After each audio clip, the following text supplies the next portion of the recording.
Muy buenas tardes, subdelegado del Gobierno, general, rector de la Universidad Miguel Hernández de Elche, cónsules honorarios, autoridades, queridos amigos y amigas, bienvenidos a Casa Mediterráneo.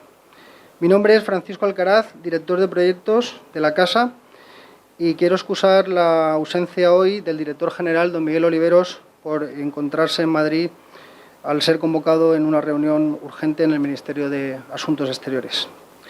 Bien, bienvenidos nuevamente y de forma muy especial a los protagonistas de la entrevista coloquio de hoy y al Grupo de Estudios de Actualidad de Alicante, GEA, especialmente a su presidente Jerónimo Gay y Amparo Ortiz, colaboradora de Casa Mediterráneo para Cuestiones Internacionales, que sin tu valioso buen hacer hoy no estaríamos aquí. Muchísimas gracias, Amparo. Como ya saben algunos de ustedes, Casa Mediterráneo es una institución de diplomacia pública del Ministerio de Asuntos Exteriores y de Cooperación y formamos parte de la red de casas del Ministerio de Asuntos Exteriores, como les he comentado, junto a Casa América, Casa Árabe, Casa África, Casa Asia y el Centro Sefarat Israel. Nos dedicamos a la diplomacia pública con el principal objetivo de tender puentes de unión entre las sociedades civiles del Mediterráneo, llevando a cabo actos en nuestra sede y fuera de ella en los países de ambas riberas de la región. En este sentido, la actividad de hoy entra de lleno dentro de una de nuestras áreas de trabajo, la de gobernanza y cooperación, con un propósito muy bien definido, que es resaltar el valor del mando de operaciones especiales en la seguridad de España, ya que de esta forma contribuye también a la seguridad internacional. El acto, que tendrá lugar a continuación, la entrevista coloquio Importancia del MOE en la seguridad de España, será llevada a cabo por don Fernando López de Rego, funcionario diplomático de la Unión Europea y expertos en temas sobre la Unión Europea y relaciones internacionales. Bienvenido, Fernando. Por otro lado, tenemos, y es un honor también para la Casa, al general don Demetrio Muñoz García, jefe del Mando de Operaciones Especiales, MOE, del Ejército de Tierra, con mando en Rabasa. Un honor tenerle en esta institución diplomática, general. Es un honor, y como les digo, presentar este acto, pero también es un honor que todos ustedes estén aquí, porque con su presencia hacen posible este acto. Espero que se sientan como en casa. Muchísimas gracias por venir. Y sin más, le voy a ceder la palabra a don Fernando López de Rego. Muchas gracias.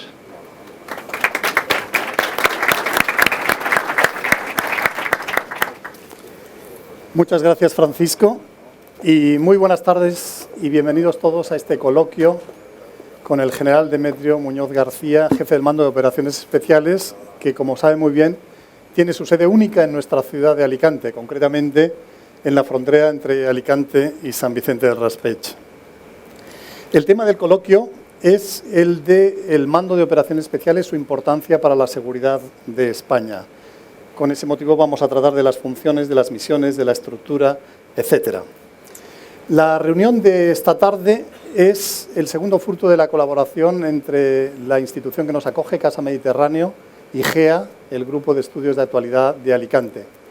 El primer fruto de la colaboración entre las dos entidades fue hace 3 meses y medio un coloquio con el analista de Relaciones Internacionales Florentino Portero. Por indicación expresa de Florentino Portero, el título genérico que se dio a aquel coloquio fue el de El fin de una época, puesto que sostiene Florentino Portero que en la posguerra inmediata de la Segunda Guerra Mundial comenzó una época en las relaciones internacionales que está llegando a su fin. Pues bien, el tema de hoy, el de las operaciones especiales, no es un tema tan distante de aquel como podría parecer, puesto que en realidad las operaciones especiales constituyen una de las respuestas que dan nuestras Fuerzas Armadas a los desafíos propios, peculiares de la nueva época que está en sus albores. Del castellano han pasado a otras lenguas contemporáneas varias palabras. Una de ellas es la palabra guerrillero, que en francés e inglés deletrean a veces con doble R, a veces con R sencilla, pero en fin, el concepto es el mismo en todas las lenguas. Los guerrilleros son hombres intrépidos que a base de audacia, imaginación y valor se enfrentan a tropas más numerosas o llevan a cabo misiones de particular riesgo y dificultad.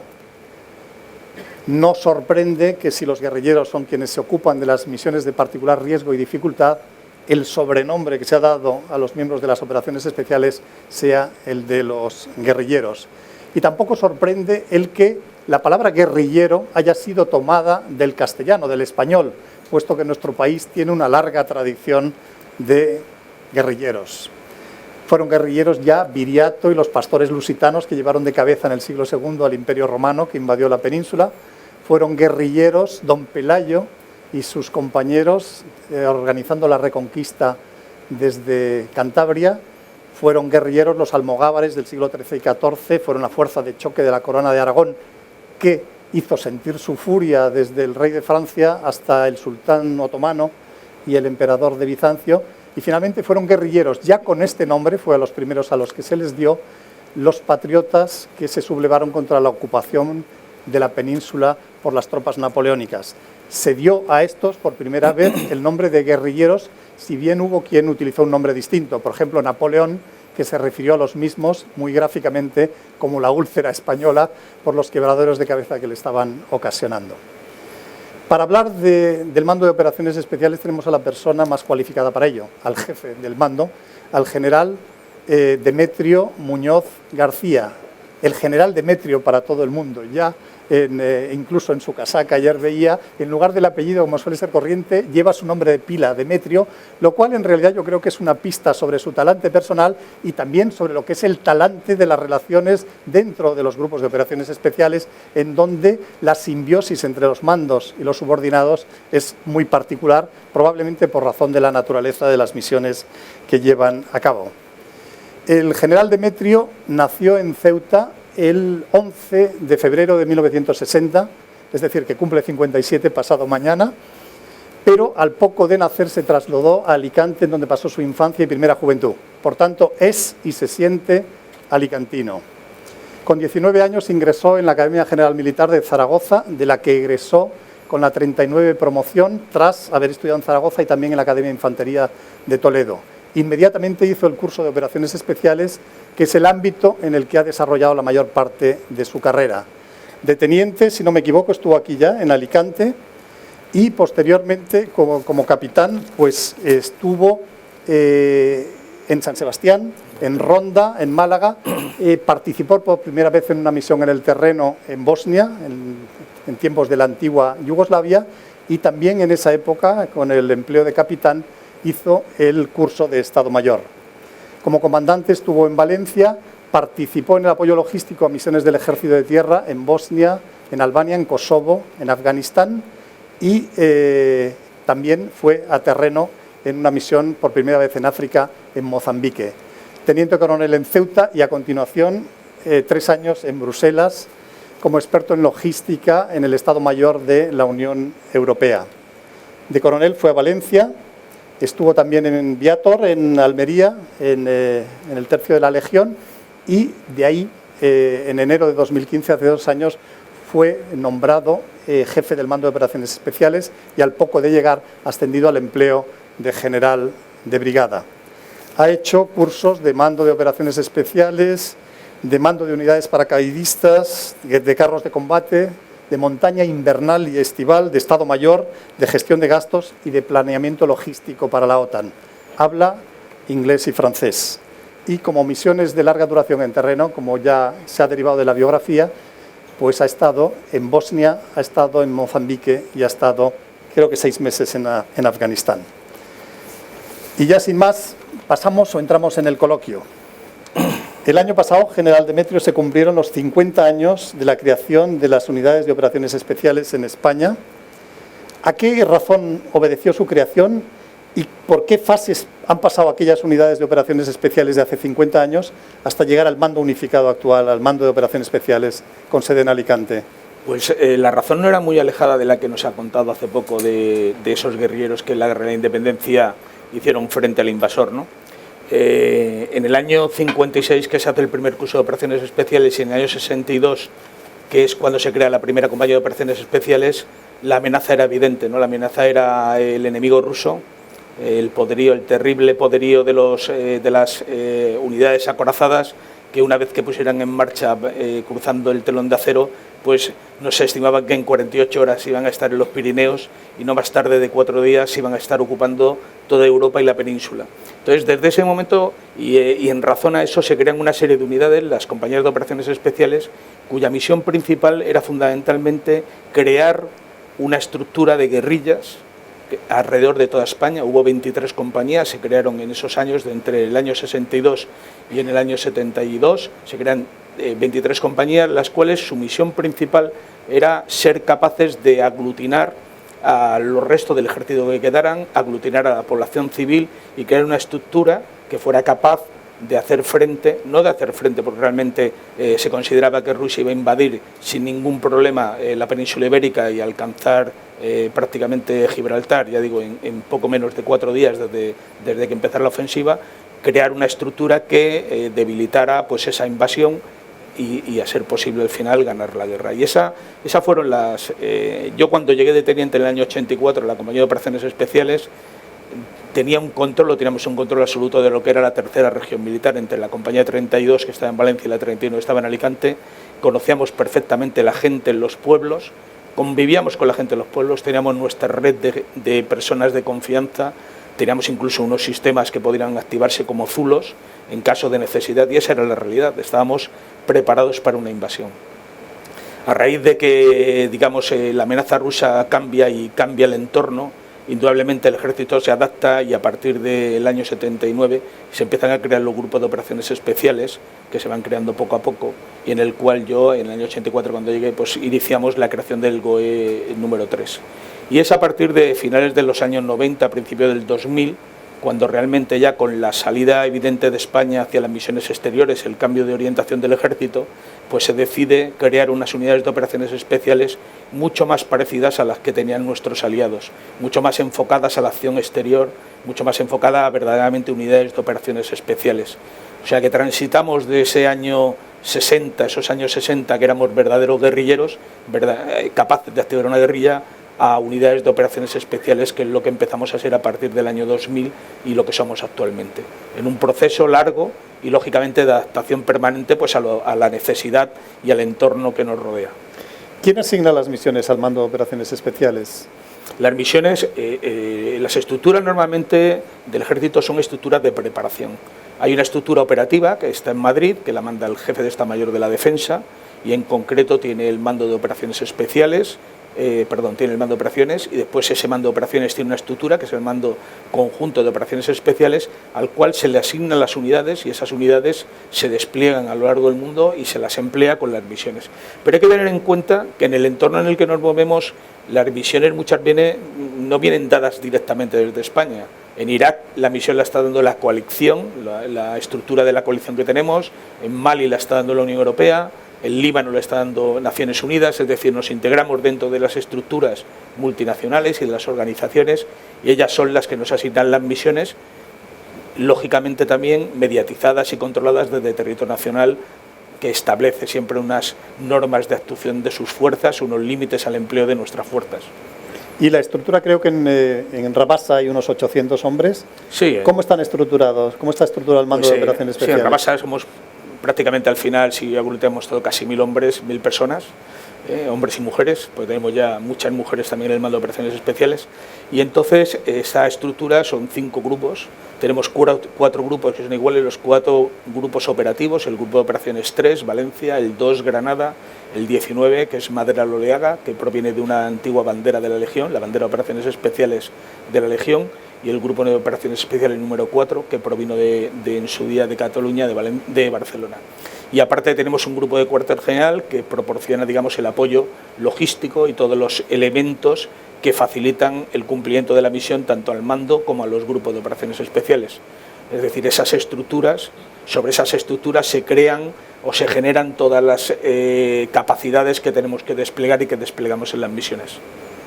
¿Y cuál es la razón, o las razones, si son plurales, que llevaron a elegir Alicante como la sede única del mando de operaciones especiales? Pues en su momento hubo una razón bastante sencilla, creo sinceramente.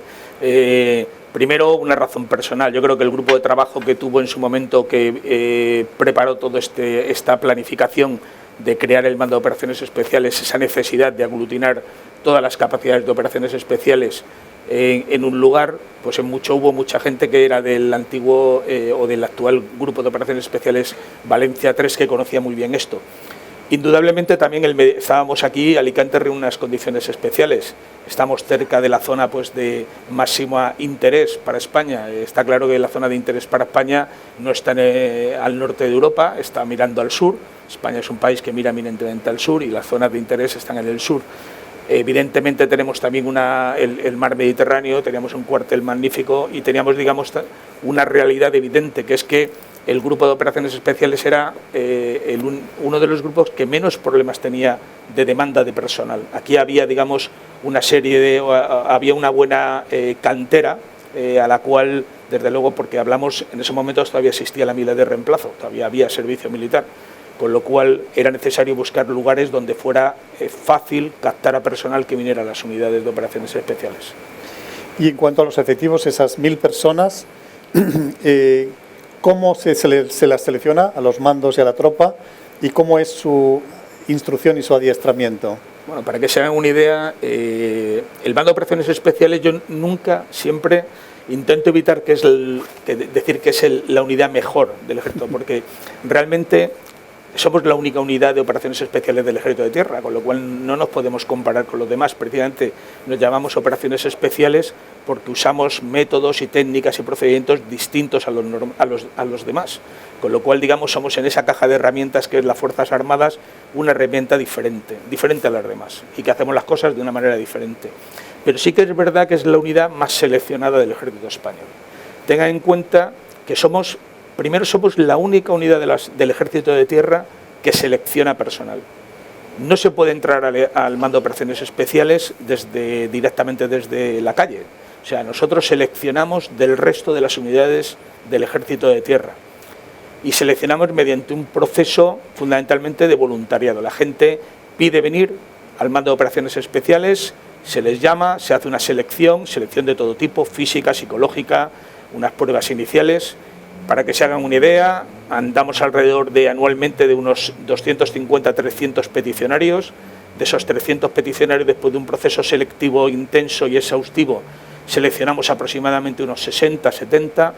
Esos 60 hombres empiezan un curso que dura 4 meses y normalmente acabamos con 20. Ese es el número estándar, es decir, estamos por debajo de, una vez que empieza realmente la selección, por debajo del 50%. ¿Cuáles son nuestros nichos? Pues nosotros reclutamos o nuestra gente viene fundamentalmente de la Legión, viene fundamentalmente de la Brigada Paradista, viene fundamentalmente de las unidades de montaña y vienen del resto del ejército, porque el mando de operaciones especiales no es de ningún arma, no es de infantería, no es de artillería, no es de caballería, es de todas las armas, está abierto a todo el mundo, pero sí que es verdad que el proceso es muy exigente, muy duro, muy demandante y al final pues obtenemos la herramienta fundamental que necesitamos, que es esas personas especialmente seleccionadas con una madurez y con una capacidad tanto física como sobre todo mental adecuadas para estar en el mando de operaciones especiales. Me imagino que la rutina diaria de vida de un miembro del mando de operaciones especiales es completamente distinta según que esté en misión en el extranjero o que esté en Rabasa. ¿Cuál es la rutina diaria en uno y otro caso, o por lo menos aquí en Rabasa, en Alicante? La rutina, yo diría que la rutina de cualquier miembro de operaciones especiales es levantarse en casi cualquier lugar de España o del mundo y haciendo una misión, porque tenemos un ritmo intenso de actividad. Estamos desplegados en muchísimos sitios y vamos a estar en más sitios, desplegados pues en el próximo futuro. Y podemos estar en cualquier sitio de España, podemos estar en el Teleno, en Pirineos, en Sierra Nevada, o en el Mar Menor o en Rota haciendo nuestras actividades y prácticas, o en el pantano de Pánticos haciendo buceo debajo del hielo, ¿no? Pero fundamentalmente aquí en Alicante hay un cuidado muy importante por el estado físico. La gente empieza normalmente con educación física por la mañana, 2 horas intensas de educación física y después empieza un entrenamiento que desarrollamos en nuestro campo de Agós, en el Foncalén, en el campo de tiro, dentro del acuartelamiento. Muchas veces ustedes verán los helicópteros por ahí sobrevolando por encima de Alicante. Estamos trabajando pues permanentemente, vienen los medios aquí a trabajar y es un ritmo intenso donde desde luego las 37 horas y medias del funcionario, digamos, estándar, se quedan muy alejadas de nuestras horas de trabajo. Normalmente trabajamos siempre de noche, casi siempre nuestro entrenamiento es fundamentalmente porque nosotros cuando trabajamos en realidad la noche es nuestra aliada, con lo cual quiere decir que ese trabajo preparamos durante el día, después normalmente lo desarrollamos pues en un par de noches cada semana trabajando fuera del acuartelamiento. Teniendo en cuenta que bueno, el Mando de Operaciones Especiales actúa en cualquier tipo de condición meteorológica, que actúa por tierra, por mar, por aire, obviamente el equipo y las infraestructuras tienen que ser particularmente sofisticadas. ¿Nos puede hablar un poquito de las dotaciones? Vamos a ver, el equipo, nosotros siempre decimos que en operaciones especiales hay 3 bases, ¿no? La base principal es la persona, el hombre, eso es realmente la base sobre la que construimos operaciones especiales.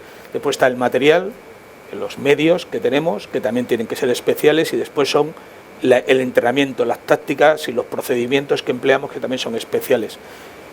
Indudablemente nos podemos sentir privilegiados, ¿eh? Yo contradiciendo puntualmente lo que ha dicho Fernando, mi pasado es mucho más de infantería ligera, es mucho más, yo he sido mucho tiempo, he estado en la Legión, he estado en regulares, he estado en montaña, he estado en muchas unidades, y lógicamente cuando vengo a operaciones especiales, aunque nunca es suficiente, pues lógicamente las necesidades siempre son muchísimo mayores que lo que tenemos, pero indudablemente estamos en el tope de gama de las capacidades, sobre todo de equipo, sobre todo de armamento, transmisiones.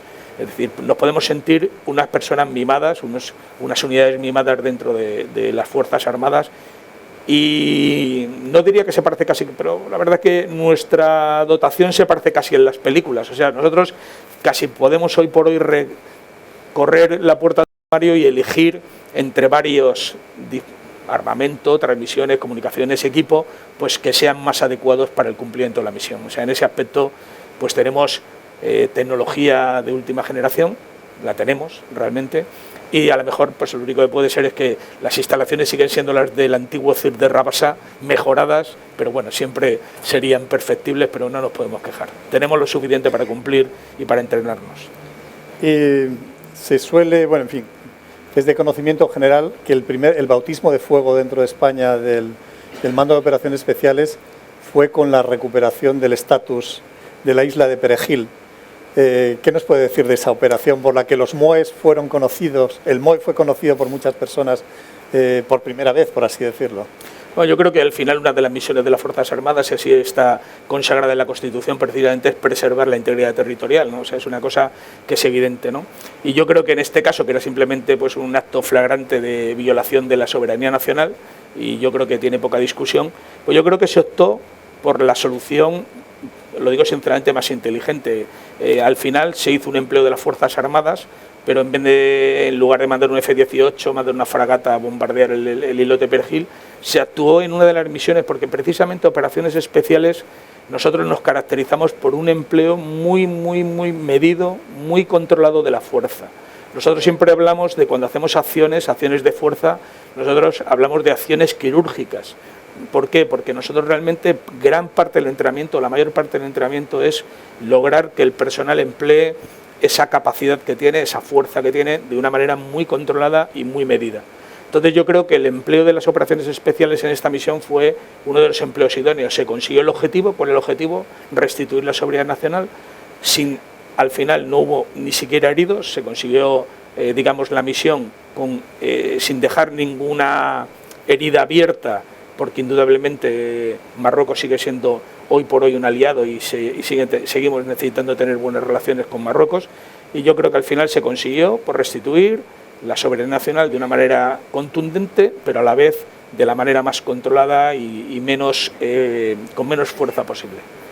Y desde su creación, desde la creación del MOE, ¿qué misiones, por así decirlo, podríamos destacar? Pues hemos estado en Bosnia desde el año 93, estuvimos muchos años en Bosnia, haciendo además unas misiones de inteligencia humana muy importantes, destacamentos destacados en las poblaciones y controlando y enraizados en las poblaciones, misiones con equipos aislados.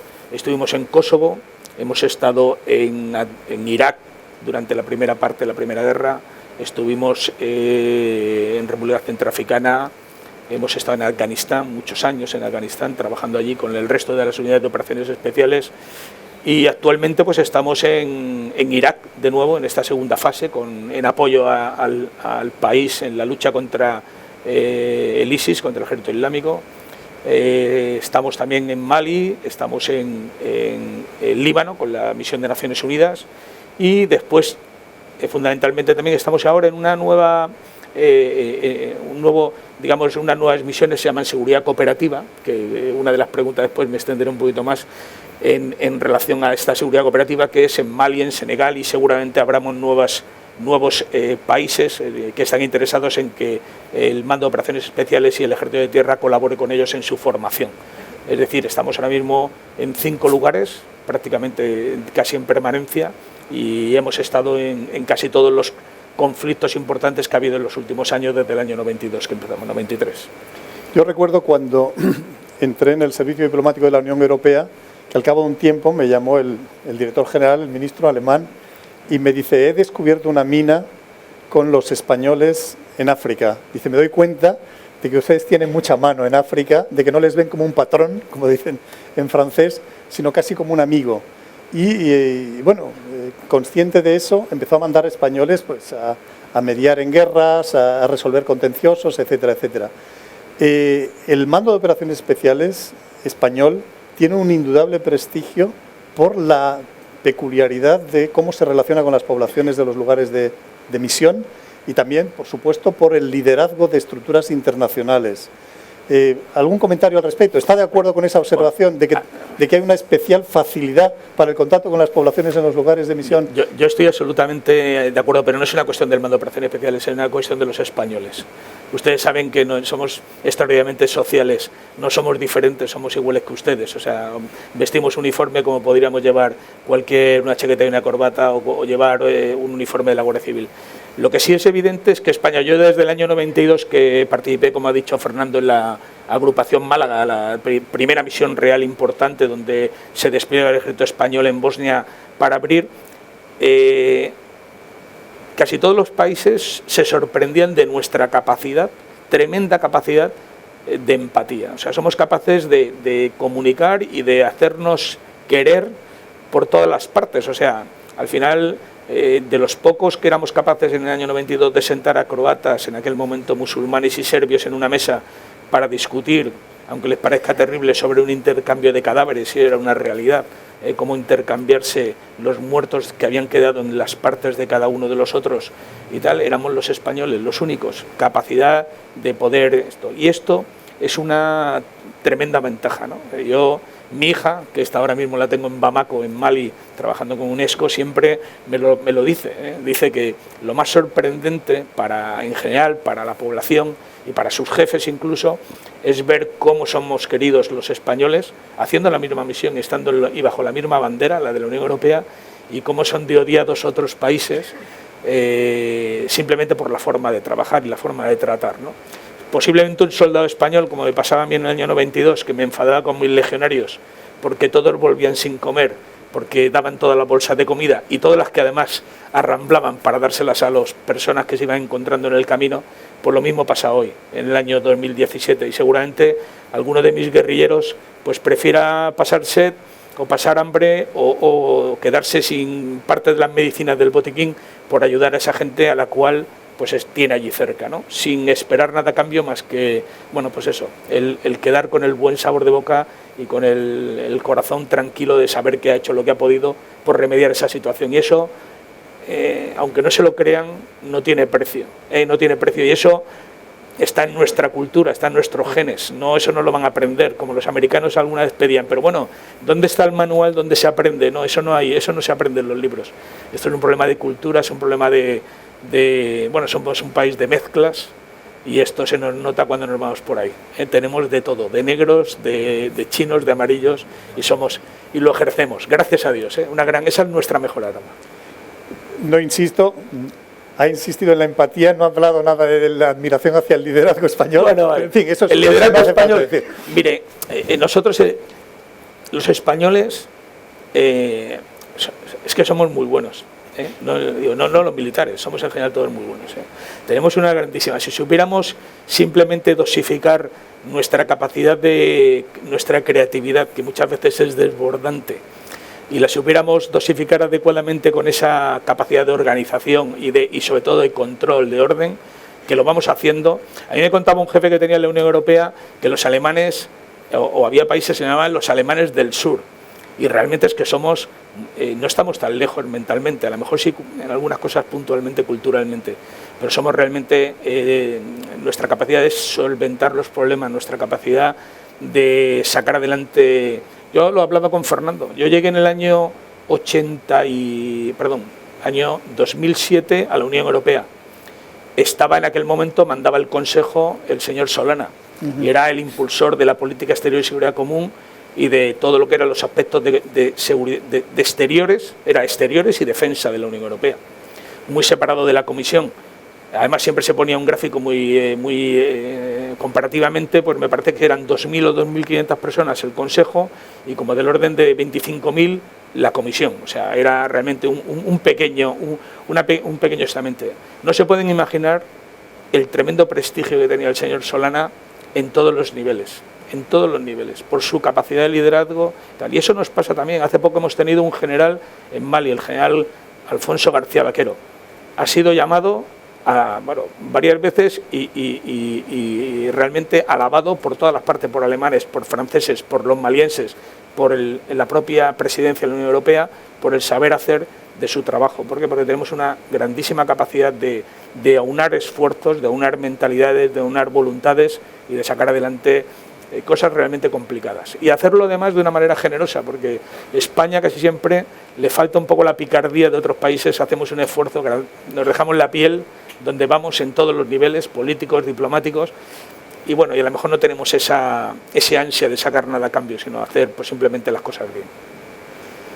Hoy constituyen una amenaza de primer orden para la seguridad los grupos extremistas radicales que no obedecen en su comportamiento a pautas predeterminadas como sucede con los ejércitos regulares, lo cual pues, me imagino que es una gran complicación. ¿Cómo se les afronta?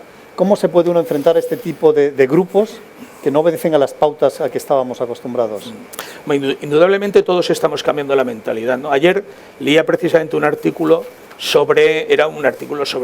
en relación a si lo que estamos haciendo ahora, o fundamentalmente la forma de confrontar esta amenaza que ahora es el terrorismo islámico, es guerra o no guerra, y saben ustedes que hay mucha polémica con el tema. Lo que sí es importante, y yo creo que lo que realmente ha cambiado, es que realmente el Estado se ha dado cuenta que tiene que emplear todas las herramientas para afrontar el problema. Y además las tiene que emplear todas las herramientas, y Fuerzas Armadas es una herramienta hoy por hoy importantísima para afrontar los riesgos que aparecen. Ya digo, ha cambiado la mentalidad de decir, no, yo solo tengo el ejército para la guerra, las fuerzas y cuerpos de seguridad del Estado para afrontar los problemas, digamos que son otro tipo de problemas de seguridad, y ya el concepto seguridad se está afrontando desde un concepto amplio. Entonces, ¿de qué manera lo afrontamos? Indudablemente, lo que yo sí que tengo claro es que tenemos que emplear todas las herramientas, y tenemos un buen ejemplo en Francia, que tiene prácticamente desplegados hoy por hoy 7.000 hombres en permanencia en territorio nacional, velando por la seguridad general de todas las instalaciones, porque lo que sí que tenemos que proveer es seguridad. Gracias a Dios España, yo creo que es un ejemplo de buen hacer, ¿no? No hemos tenido, y toco madera, cruzo los dedos, porque no siga sin pasar nada. Está claro que los servicios de inteligencia y las fuerzas y cuerpos de seguridad de Estado están haciendo un trabajo magnífico, pero tenemos que hacer ese trabajo no solo aquí en España, en ese concepto que se está ahora barajando, que es el concepto de frontera avanzada. Nuestros problemas no nacen aquí, nuestros problemas nacen mucho más allá de nuestras fronteras, nacen en Mali, nacen en Senegal, nacen en Mauritania, nacen en Irak, nacen en Siria, y es allí donde también tiene que intervenir los países a intentar de alguna manera anular o mitigar ese efecto perverso que están produciendo estos grupos terroristas.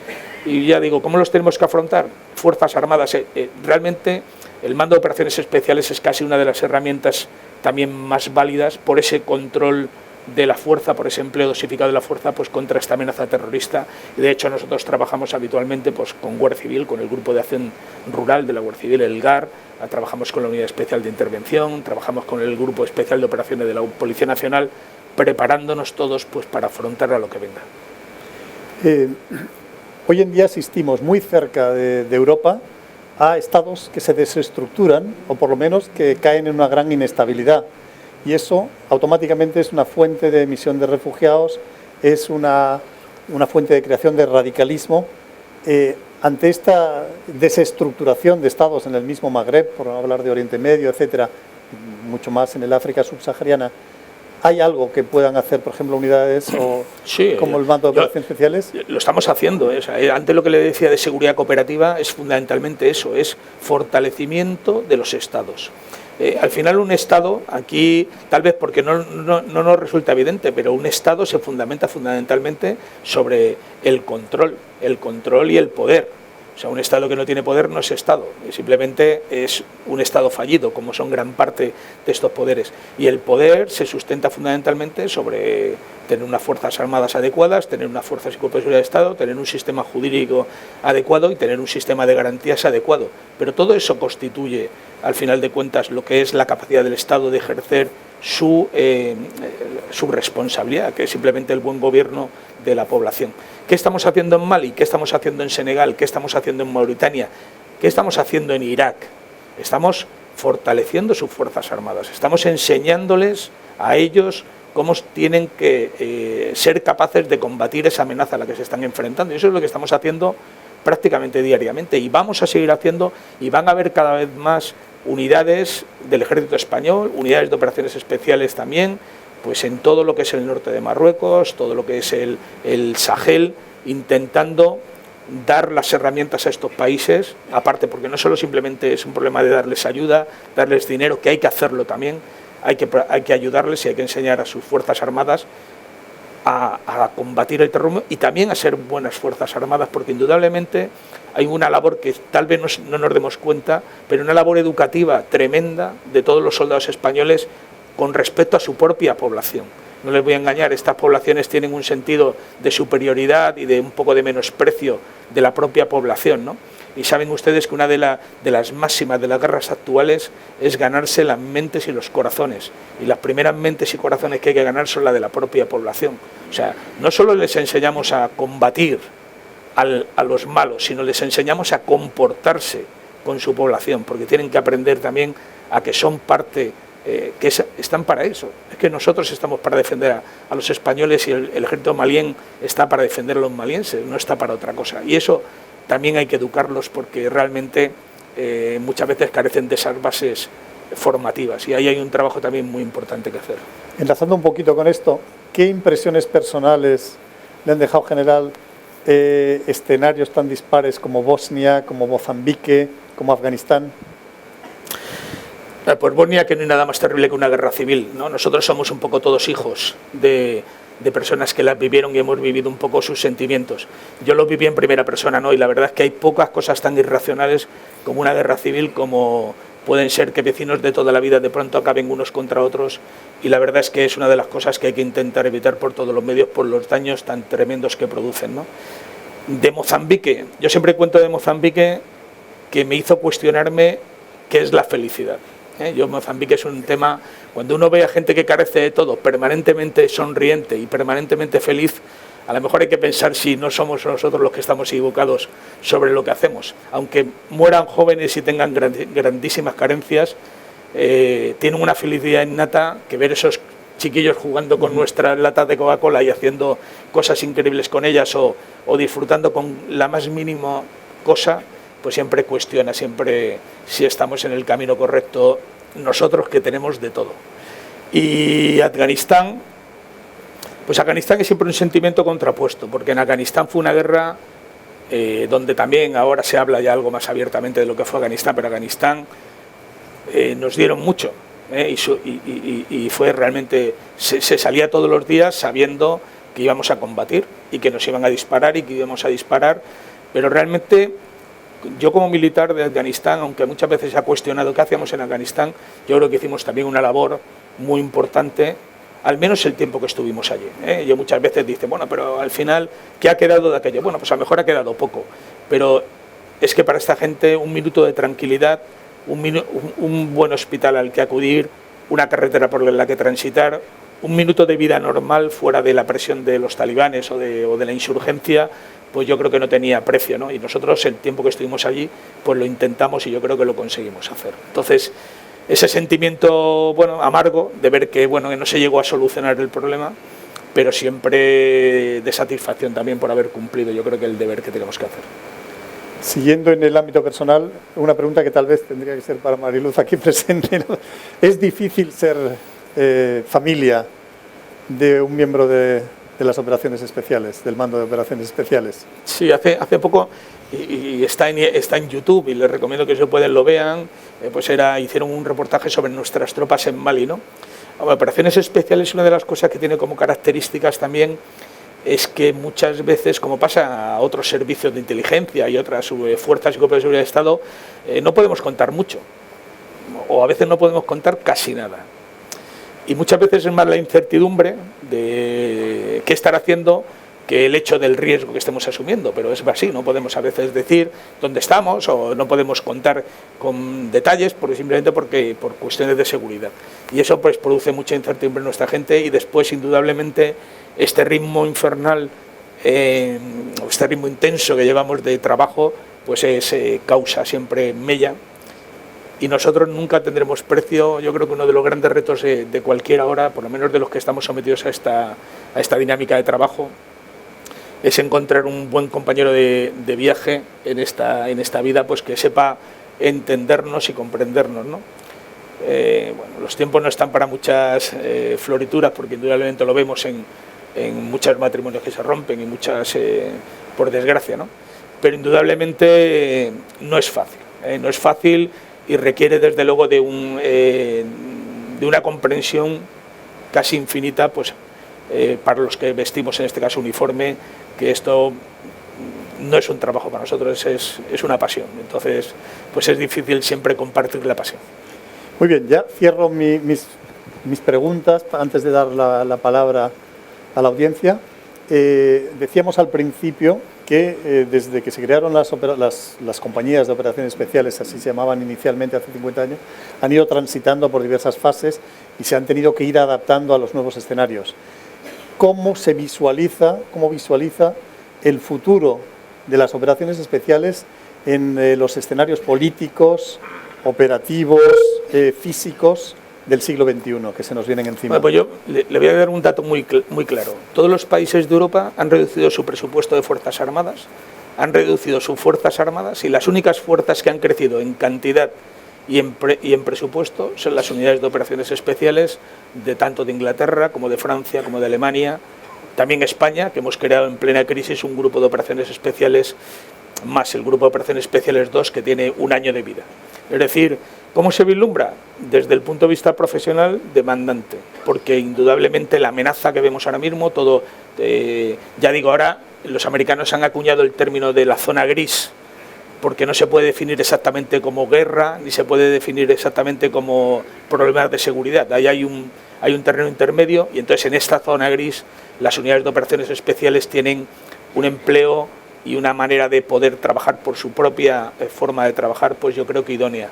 ¿Qué quiere decir esto? Pues que vamos a trabajar mucho más durante los próximos años y que nos esperan nuevos y demandantes retos fuera, y espero que no dentro de nuestras fronteras, pues para mantener la seguridad de nuestra España.